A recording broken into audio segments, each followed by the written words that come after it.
Quand j'étais jeune, à Béziers, il y a une colline sur laquelle est posée une cathédrale. Ouais. Et c'était mon quartier.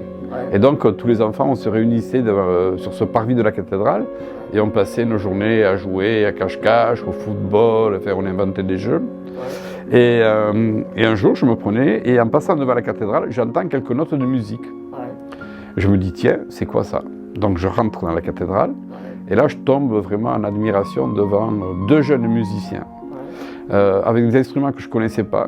Pour moi, qui étaient tout nouveaux, c'était la viole de gambe et c'était la viole d'amour.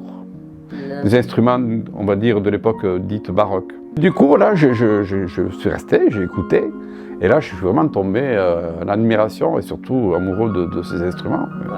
Et au fil en aiguille, c'était deux jeunes étudiants, enfin deux jeunes professeurs de musique qui étaient originaires de Béziers, qui étaient partis à Paris faire leurs études et puis qui étaient restés à Paris pour enseigner la musique.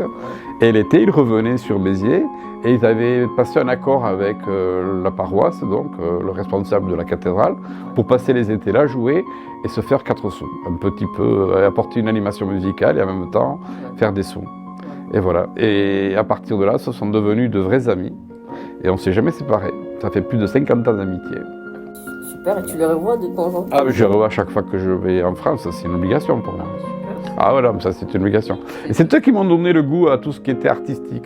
Je me suis dit, mais l'artistique, peu importe que ce soit la matière ou la discipline, soit la musique, le théâtre, la peinture, la danse, je pense que ce qui est important, c'est qu'on puisse tous exprimer quelque chose. Et moi, ce qui m'a touché le plus, c'est l'émotion que procuraient ces instruments. Et à partir de là, je me suis dit, si je fais quelque chose dans ma vie, c'est au moins pour faire apporter soit du bonheur, soit de l'émotion aux gens. Et c'est comme ça que le théâtre, après, petit à petit, de fil en aiguille, est arrivé aussi.